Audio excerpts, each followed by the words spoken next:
En un mundo lleno de violencia, tristeza y enfermedad, siempre hay una respuesta. Clama a mí y yo te responderé, dice el Creador. El Tabernáculo de la Fe presenta un mensaje de esperanza.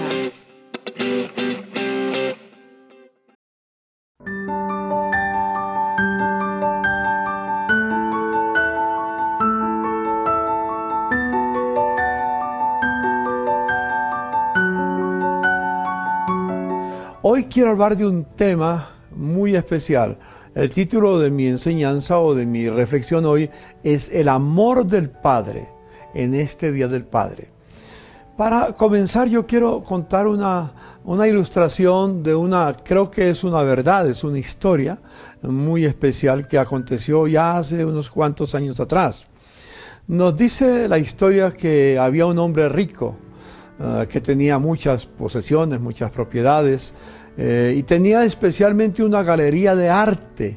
En esa colección tenía muchos cuadros de artistas famosos, desde Picasso, Rembrandt, Miguel Ángel, Goethe y otros grandes artistas.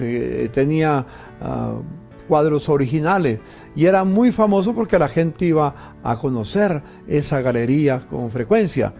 Él tenía un hijo que era el amor de su vida, lo quería con todo su ser.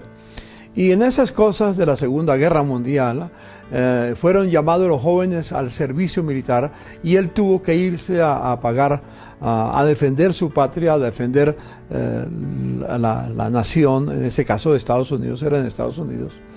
Y fue a pelear.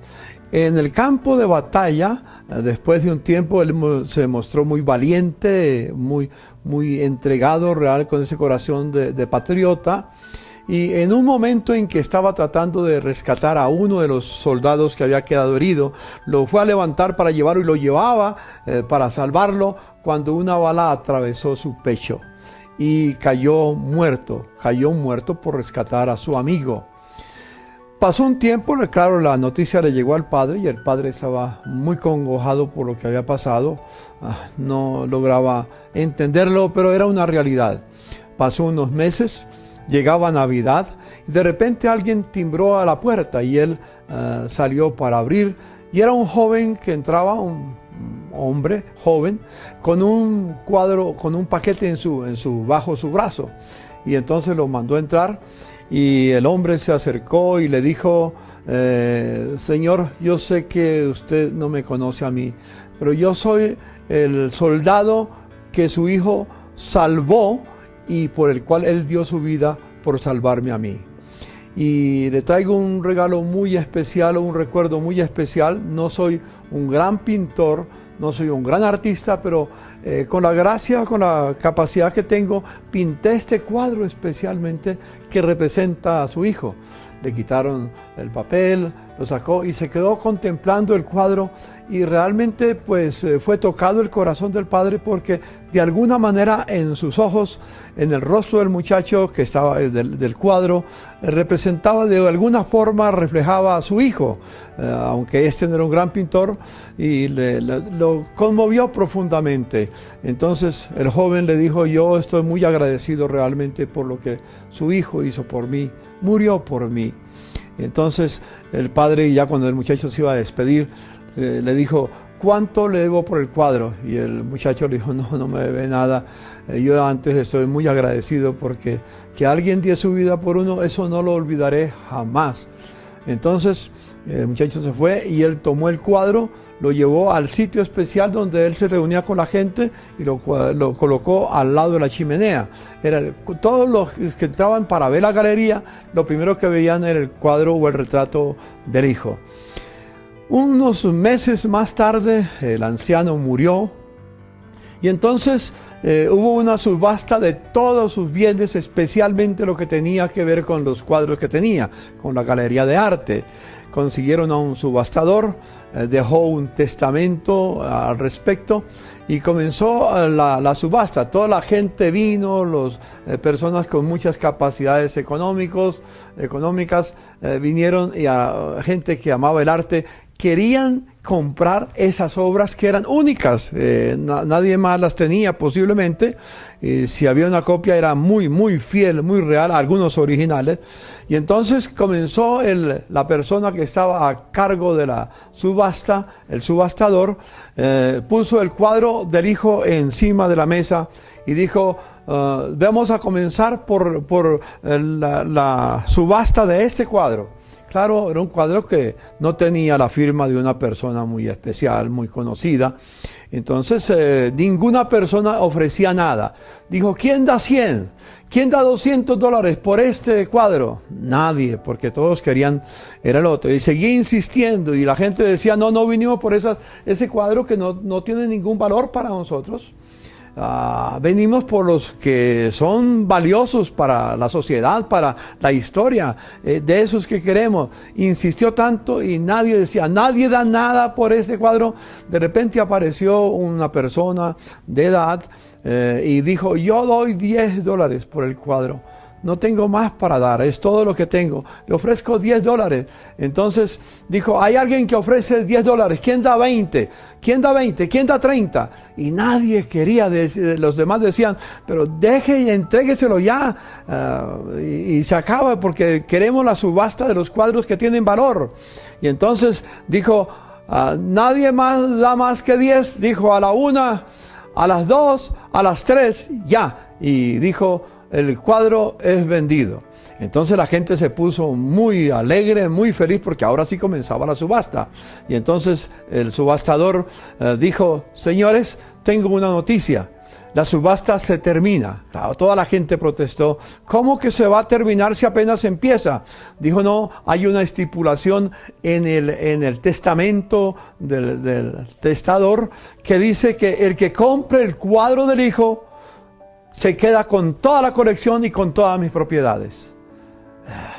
Fue una sorpresa. Realmente es maravilloso, porque este cuadro del hijo nos recuerda de un hijo muy especial, que nos menciona el apóstol San Juan, y ya ustedes se pueden imaginar quién es. San Juan nos dice en su epístola, dice: y este es el testimonio que Dios nos ha dado, vida eterna, y esa vida está en su Hijo. Y el que tiene al Hijo, tiene la vida. El que no tiene al Hijo de Dios, no tiene la vida. Ese es un cuadro muy especial para poder hablar de lo que es el amor de Dios.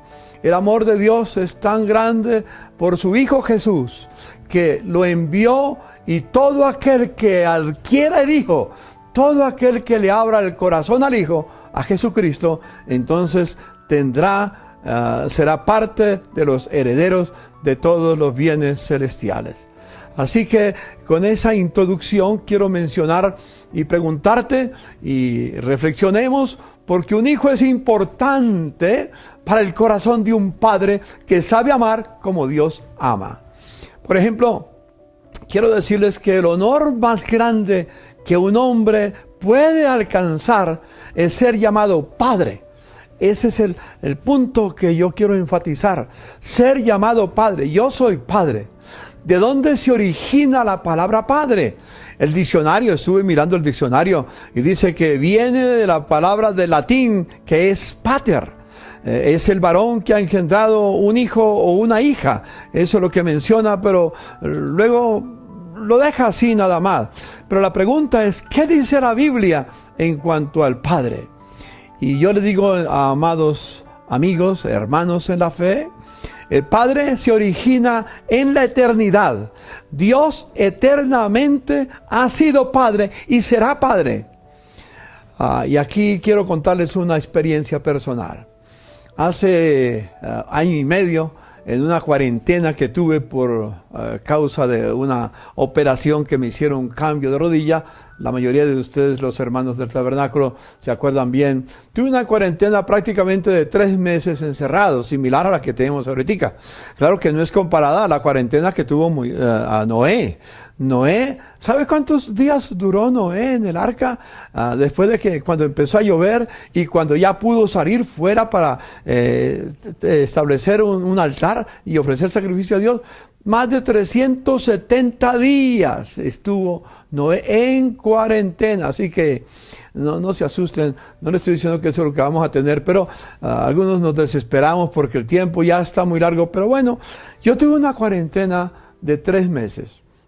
Fue una cuarentena muy especial. Al principio yo no podía entenderlo, cómo tenía que estar encerrado. No podía ni bajar siquiera al primer piso. Vivo en una casa de 2 pisos, pero no podía bajar ni al primer piso porque aquí no hay ascensor y tenía que bajar por escalera y no podía bajar por escalera. Era un tiempo muy difícil, pero de repente sentí que era una oportunidad muy linda para encontrarme con Dios.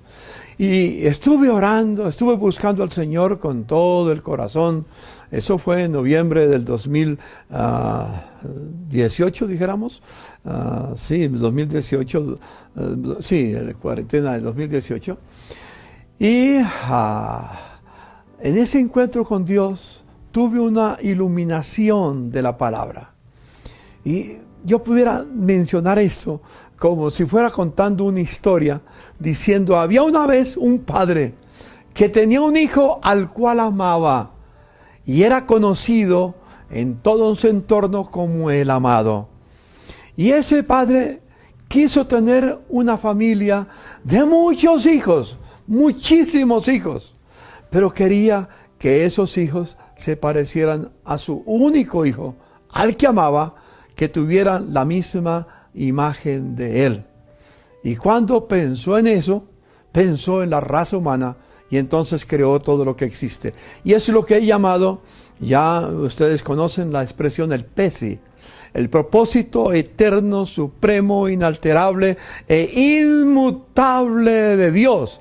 Esa verdad que he estado enseñando desde hace más de año y medio, que la había estado enseñando mucho antes atrás, en otra dimensión, pero ahora con un pensamiento muy especial, es lo que yo quiero tomar como base para mi enseñanza en este día. Y yo quiero pensar que escribiéramos un libro que tiene varios capítulos. Voy a mencionar por lo menos 4 capítulos en este día en cuanto a ese cuadro.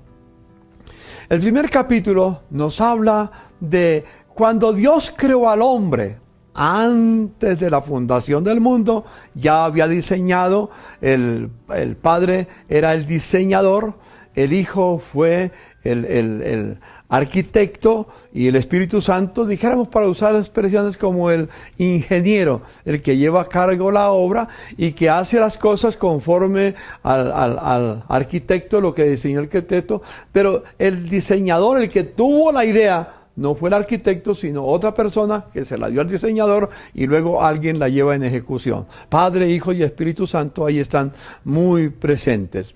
Entonces, Dios decidió crear esa familia, porque como dije, cuando Él quiso tener una familia de muchos hijos y que todos tuvieran la misma imagen, que se parecieran a Jesús, a su Hijo Jesús, que su Hijo Jesús también tenía la imagen del Padre, claro, estaba reflejada en Él, naturalmente. Entonces, Él creó al hombre y a la mujer, y ¿sabe cómo los creó? Los creó a imagen y semejanza de Dios, lo que equivale a imagen y semejanza de Jesucristo. Ese es el primer capítulo. Se hizo conforme al modelo que Dios tenía en mente desde la eternidad. Y es algo que lo que Dios ha estado realizando, que hablaremos de eso más adelante. Así que empiezo diciendo que el honor más grande de un hombre es ser llamado padre. Pero cuando yo pienso en padre, ¿quién es mi modelo de padre? Mi modelo de padre tal vez no son mis antepasados, porque ellos fallaron. Todos los padres fallamos. Yo sé que tú has fallado, yo he fallado como padre también. Y no hemos sido perfectos, pero el modelo de padre para mí y para ti debe de ser el Creador, Dios. Es el llamado Padre y de Él viene, de Él toma el ADN, todas las familias de la tierra. Cada padre debe tener a Dios el Padre Celestial como nuestro modelo en nuestra vida. Y entonces, en ese primer capítulo que se resumen, creó Dios al hombre a su imagen y semejanza, la mujer también, y les dijo, creced y multiplicaos. ¿Qué les quiso decir? Tengan hijos, que lleven también su imagen y semejanza. Cuando leemos el libro de Génesis, nos dice que Adán, después de que cayó, tuvo un hijo conforme a su semejanza, porque uno no puede dar más de lo que es, uno da lo que es, pero a veces pasamos por alto estos principios que Dios estableció y los puso en el Edén, porque Dios quiere que una familia que tiene al Padre como modelo se constituya algo así como en un Edén en la tierra, aunque estamos en un mundo como el que tenemos, pero cada hogar debe de ser como un Edén, y nosotros como padres, y incluye a la madre, a los dos debemos de construir un hogar que sea como un Edén en medio de las dificultades, como un Edén en la tierra. Ahora, en el capítulo 2 de esa historia, sucede algo muy especial. No tengo tablero, no tengo la forma como trabajarlo, como lo trabajaba en la comunidad, con todos los equipos que teníamos. Pero imagínenselo, el pecado, Dios crea al hombre con una dirección hacia la eternidad. Va creciendo en medio de ese camino a la eternidad, está formando su familia de todos los hijos que nacen de la familia y va componiendo su familia para entrar a la eternidad. Pero en el camino se interrumpió de repente el viaje porque el hombre cayó, el hombre pecó contra Dios. El pecado interrumpió el plan de Dios de tener una familia que él había soñado y que cada miembro de esa familia tuviera la imagen de su hijo, la imagen de Jesús como lo conocimos después y como lo conocemos hoy. Muy especial que lo entendamos. El pecado interrumpió el desarrollo del plan, pero no lo eliminó. El plan siguió en la mente de Dios y entonces sucedió algo muy especial que lo narraremos en algunos de los capítulos que podemos escribir esta historia. De repente alguien aquí que es escritor, que me está escuchando, le estoy dando un bosquejo de cómo escribir una historia donde refleje lo que es el corazón de un padre para el Día del Padre, y quizás el año entrante ya tengamos un libro tomado sobre eso. Yo quisiera ser escritor y a veces pienso, quiero tener tiempo para escribir todo esto. Ojalá que un día lo pueda hacer, si Dios me lo permite y me da la gracia para hacerlo, porque no soy escritor. Así que el Señor de pronto me da la idea. Así que el plan se interrumpió, pero no fue limitado. Dios, después de que el hombre cayó, prometió un Salvador. Y en Génesis capítulo 3, versículo 15 dice: y Dios le dijo a la mujer: pondré enemistad entre tu simiente y la simiente de la serpiente. La simiente de la serpiente herirá a la simiente de la mujer en el carcañal, pero la simiente de la mujer le herirá en la cabeza. Es decir, la simiente de la mujer, que sería la iglesia, que es Cristo, puso sus pies sobre la cabeza de la serpiente. Su triunfo es total, mientras que el triunfo de la simiente de la serpiente es simplemente parcial, solamente en el carcañal. Hay muchas lecciones ahí para leer en Génesis 3:15. Luego, en el camino, después de que el hombre se apartó de Dios, aparece un personaje muy especial: Noé y su familia, como ya lo mencioné antes, en esa cuarentena que tuvo de 370 días o más. Dios salvó a Noé y a su familia. No salvó a Noé y algunos amigos, algunos vecinos. No fue Noé y su familia, su esposa y sus hijos con sus nueras. Al fin eran 8 que fueron salvos con Noé, entiendo. Entonces lo salvó, y qué lindo. Con esa familia reinició otra vez la historia para volver a construir la familia que Dios había soñado desde la eternidad. Porque hasta ese momento la intención de todos era hacia el mal. Se habían apartado y solamente Noé halló gracia delante de Dios. Y porque Noé halló gracia delante de Dios, fue salvo él y toda su familia. Qué desafío nuestro como padres.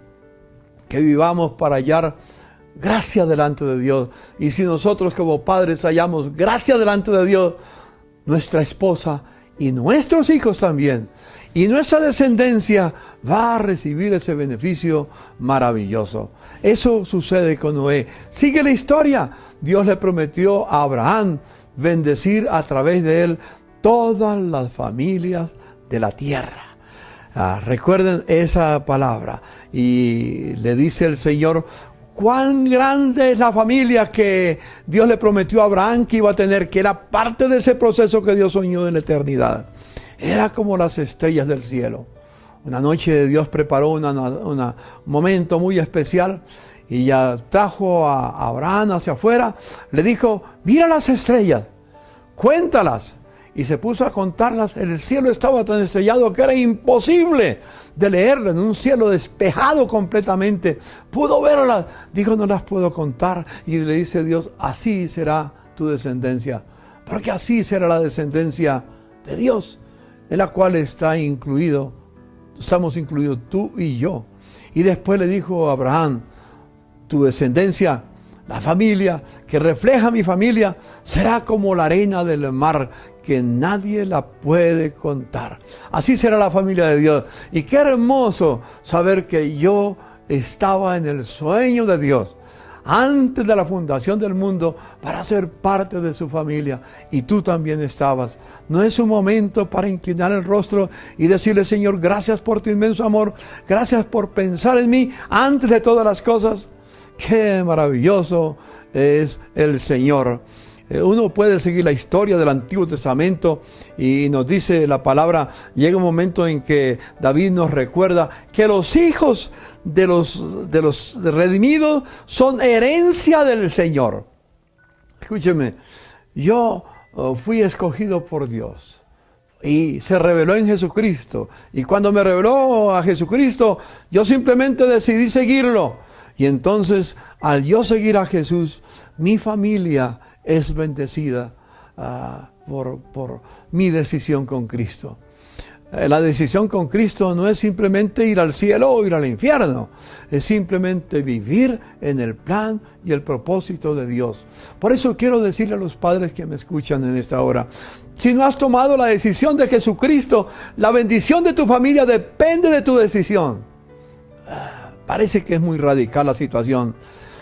Yo simplemente quiero inspirarle, motivarle para que le digas a Jesús, Jesús, yo quiero ser parte de la familia de Dios.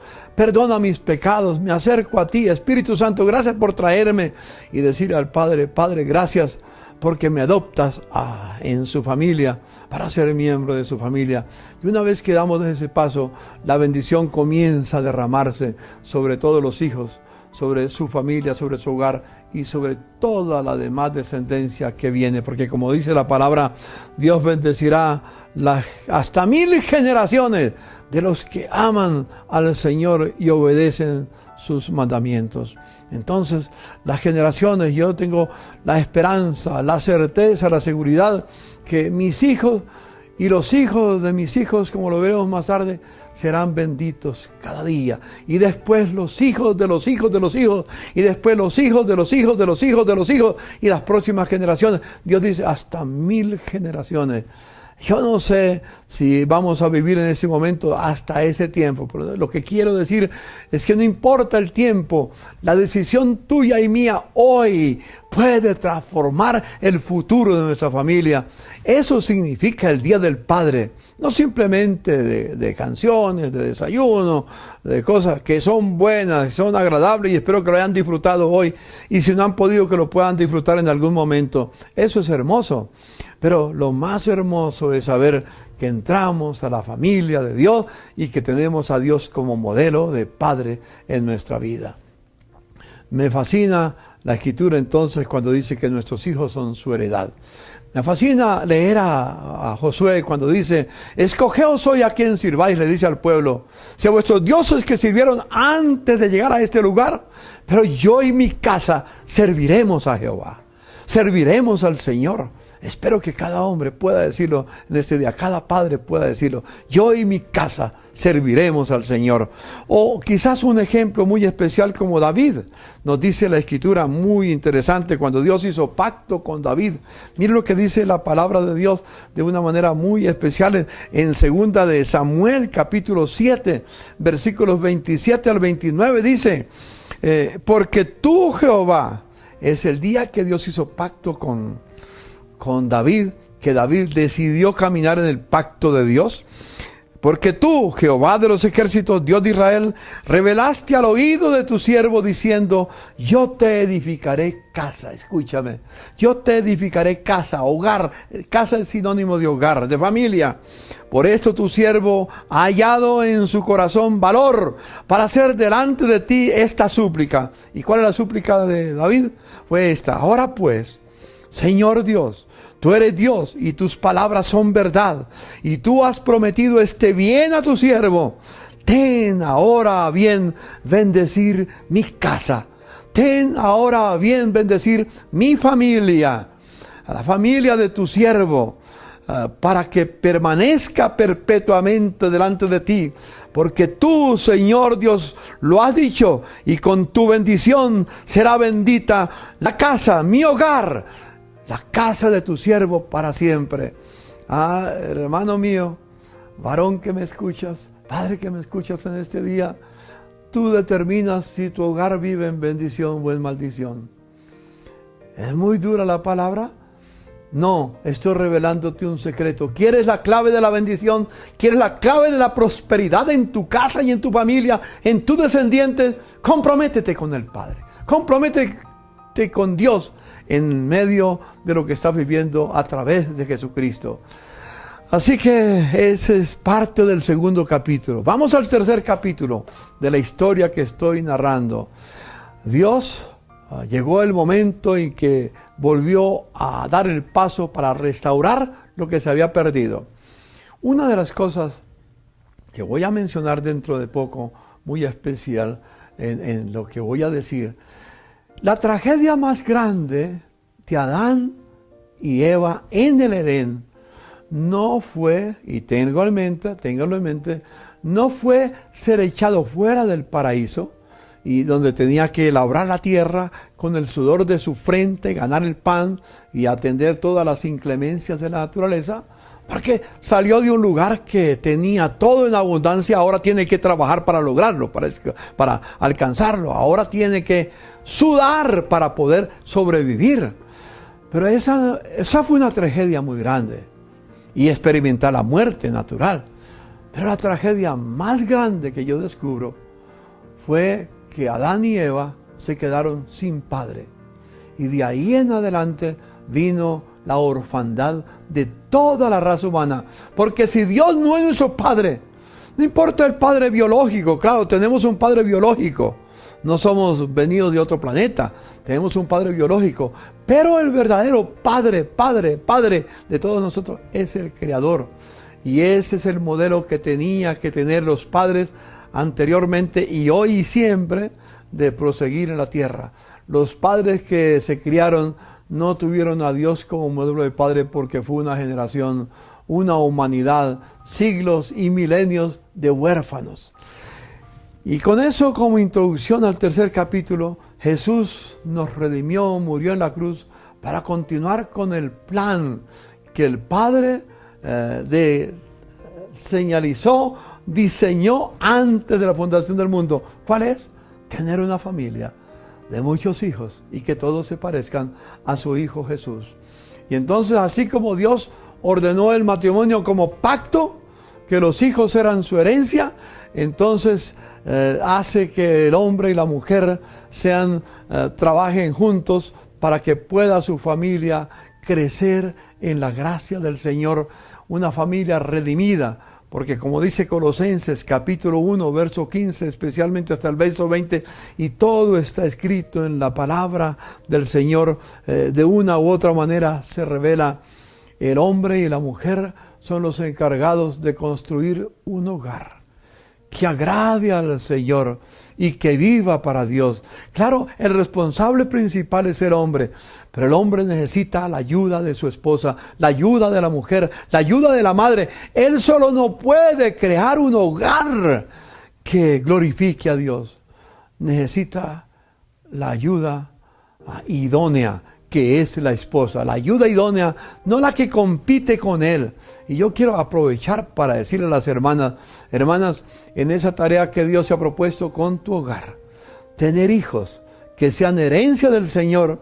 Tú eres parte de ese trabajo, apoyando a tu esposo y pidiendo al Señor también que tu esposo tome lugar de sacerdote, de profeta y de rey, como hemos mencionado en otras oportunidades. Hoy no tengo tiempo para entrar en eso, pero ya me lo han oído escuchar muchas veces. El tiempo avanzando y quiero seguir adelante con el tema. Yo solamente quiero decir al terminar ese esbozo del tercer capítulo, ese bosquejo del tercer capítulo, terminar ese tercer capítulo diciéndole, hermano, di junto con tu esposa, mi familia pertenece a Dios. Ahí donde estás en tu hogar, acércate a tu esposa. No temas acercarte y abrazarla, porque ahí en el hogar no hay distancia social. En el hogar estamos unidos en Cristo, junto con los hijos, estamos cercanos.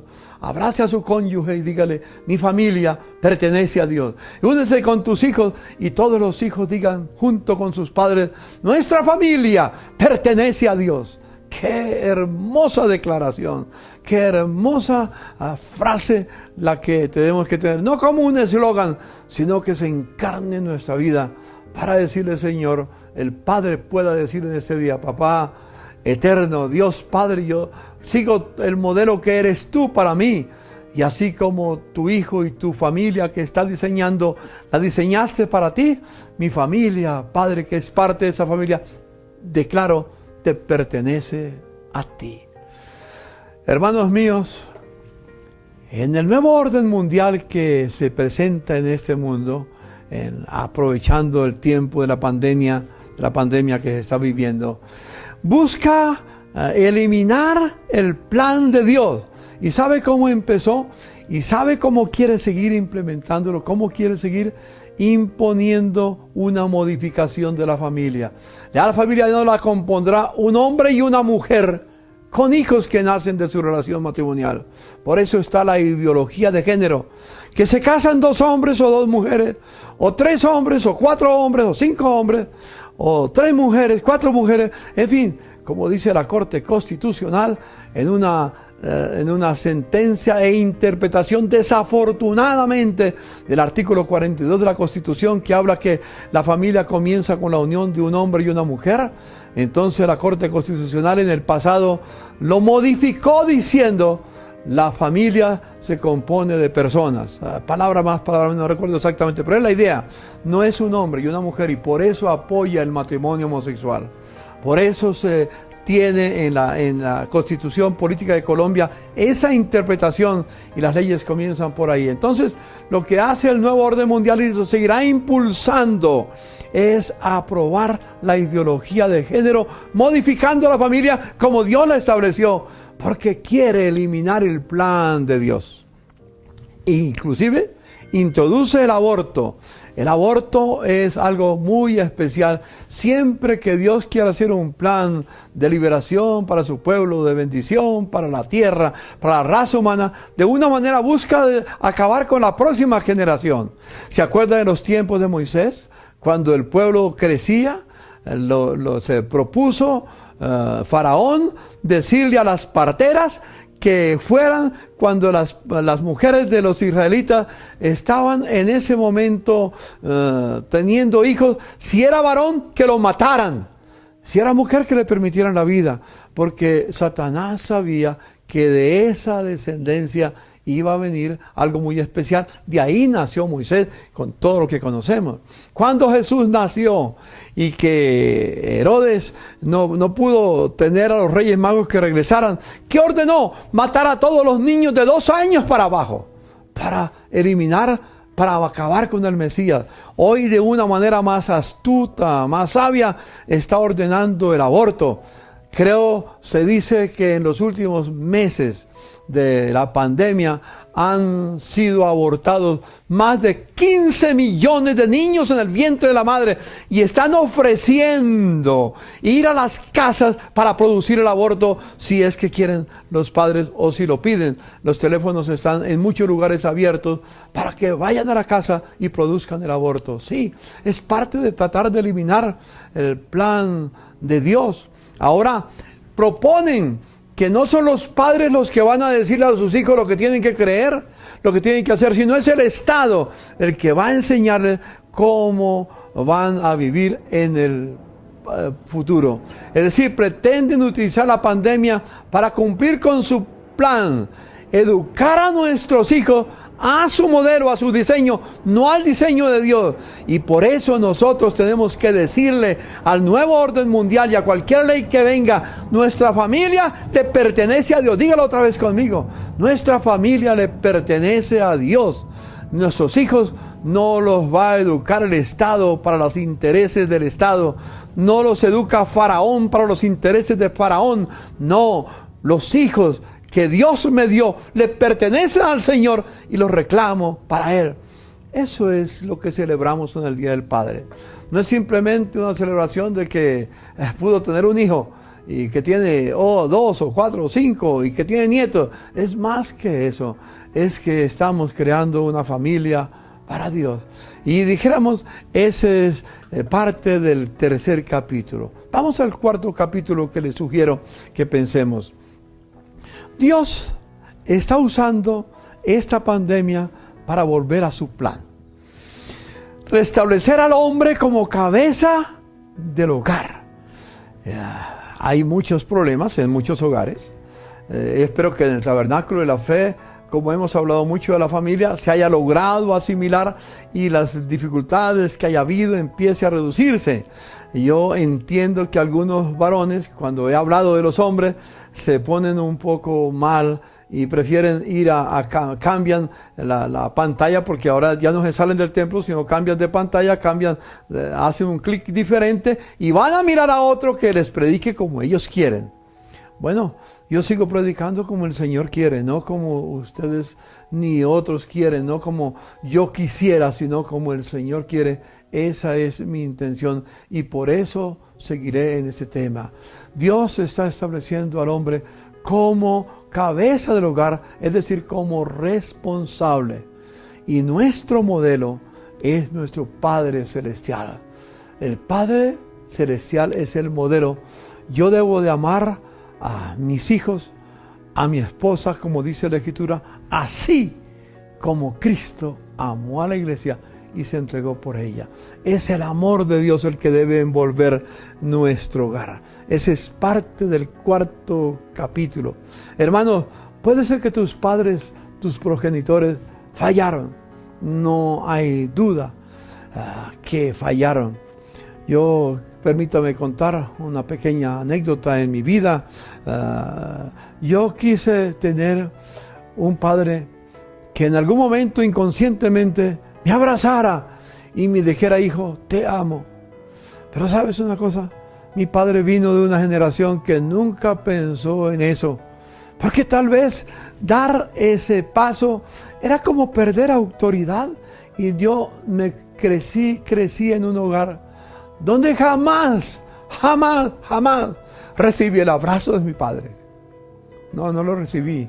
Era mi héroe y sigue siendo mi héroe, el que lo recuerdo con todo el corazón, aunque no siguió el modelo de Dios como su padre, pero de alguna manera se reflejaba en él algo similar. Mi padre estaba dispuesto a dar todo para protegerme, para guardarme, pero nunca me dio un abrazo. Nunca me dio un beso. Nunca me dijo: hijo, me siento orgulloso de ti. Hijo, te amo con todo mi corazón.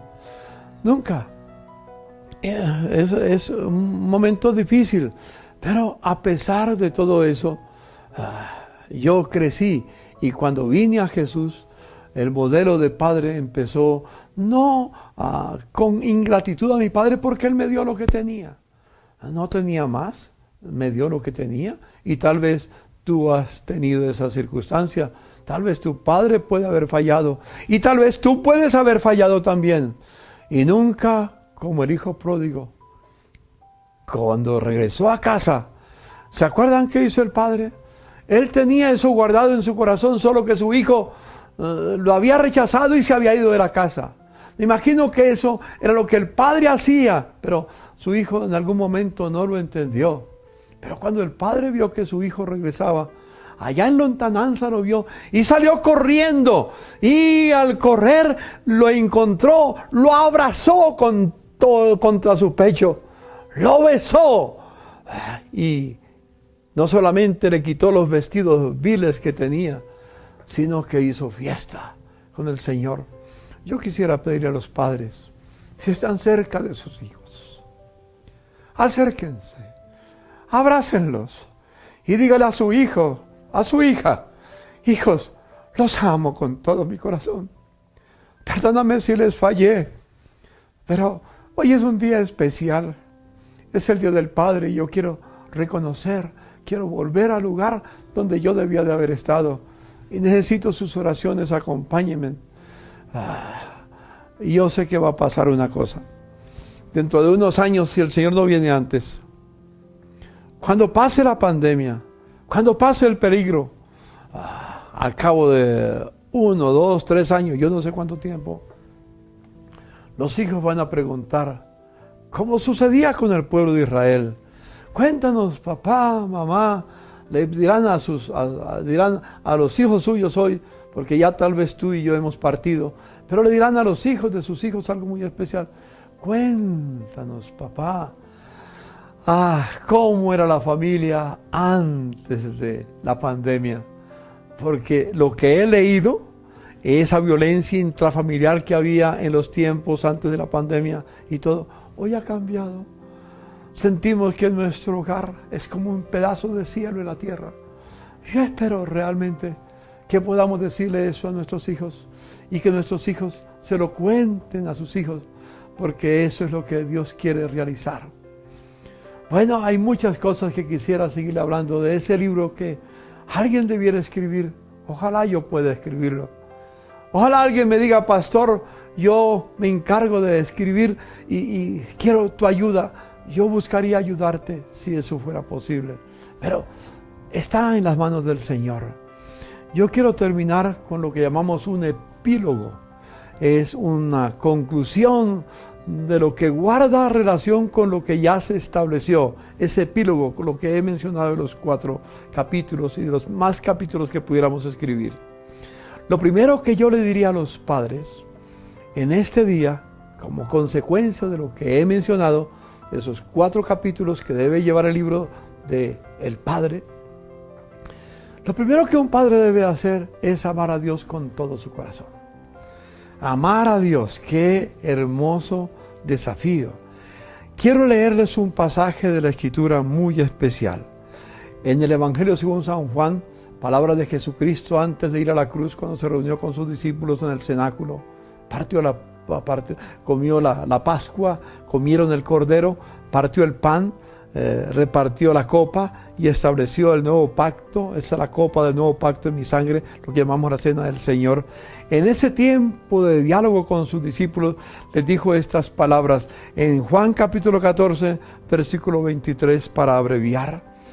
Respondió Jesús y le dijo: el que me ama, mi palabra guardará, y mi Padre le amará. Escúchame. Y mi Padre le amará, y vendremos a Él y haremos morada con Él. Escuche otra vez. El que me ama, dijo Jesús, mi palabra guardará, y mi Padre le amará. ¿Quieres amar a tus hijos con el amor de Dios?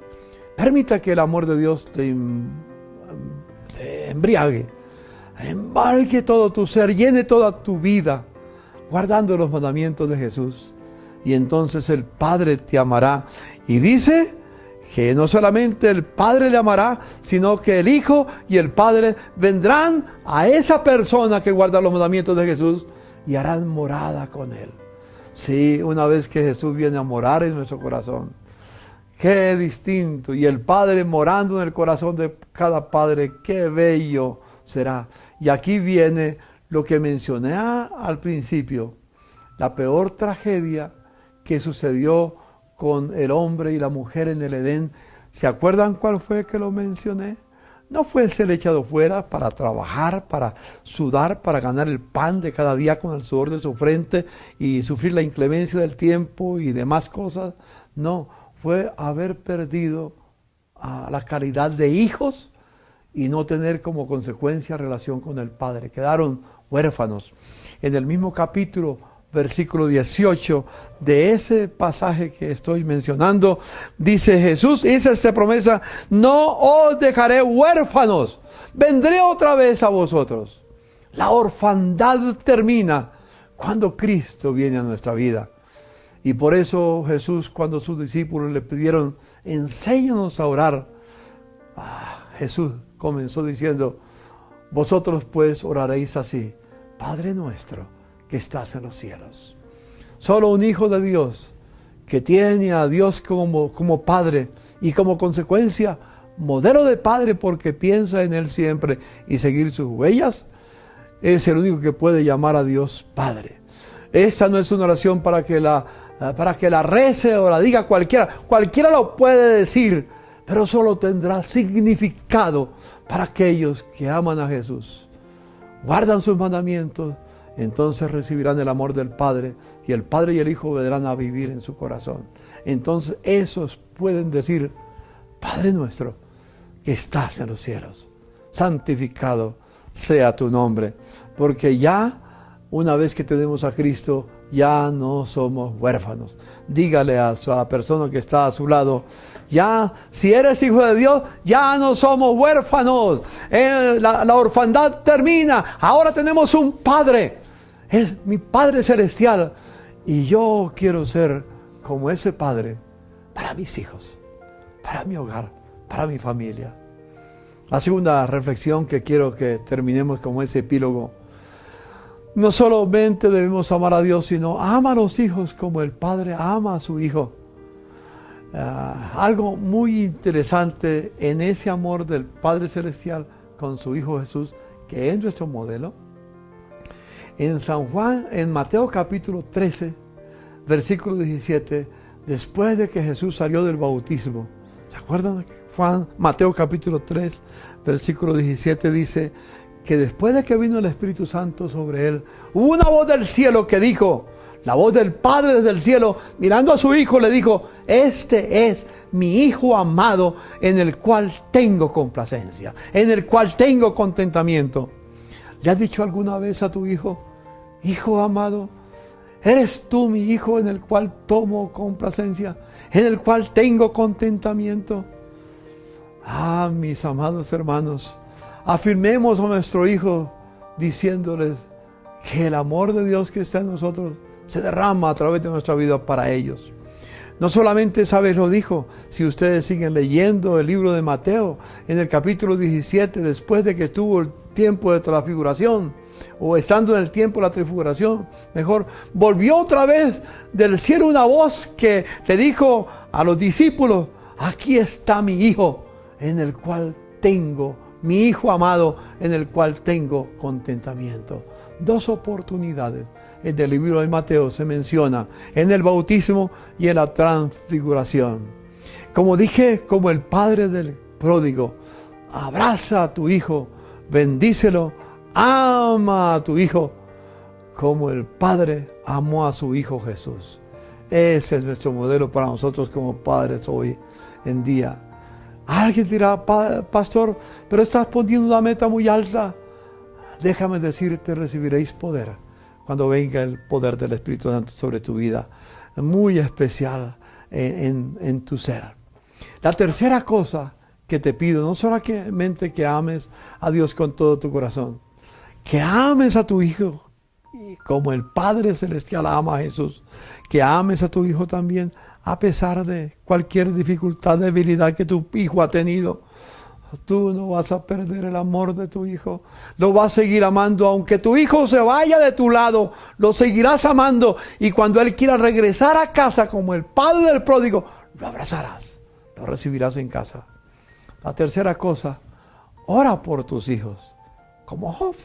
En el capítulo 1 nos dice que Job oraba todos los días por sus hijos y ofrecía sacrificios a Dios por sus hijos, por si acaso sus hijos hubieran pecado.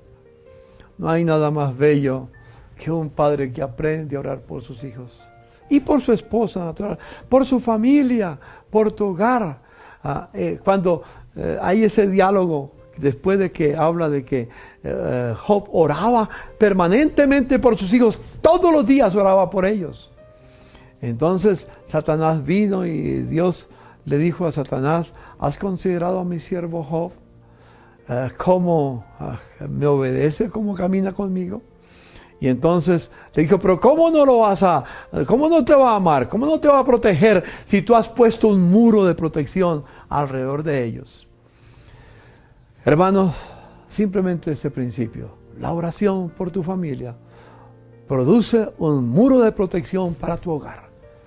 Y el enemigo no podrá entrar a tu casa porque hay un muro, como la Nueva Jerusalén, un muro alto, donde no entrará ninguna maldad, ninguna cosa contraria a la voluntad de Dios. Dios quiere proteger a tu hogar con un muro alto, donde Satanás no tiene entrada. Y sabes, ese muro alto se construye por la oración. Ora por tus hijos. Sus hijos son tentados. ¿Sabías eso? Tus hijos sufren tentaciones, como tu esposo también puede sufrir muchas tentaciones. Pero tú con la oración los vas a proteger. Bendice a tus hijos. Habla bien de tus hijos.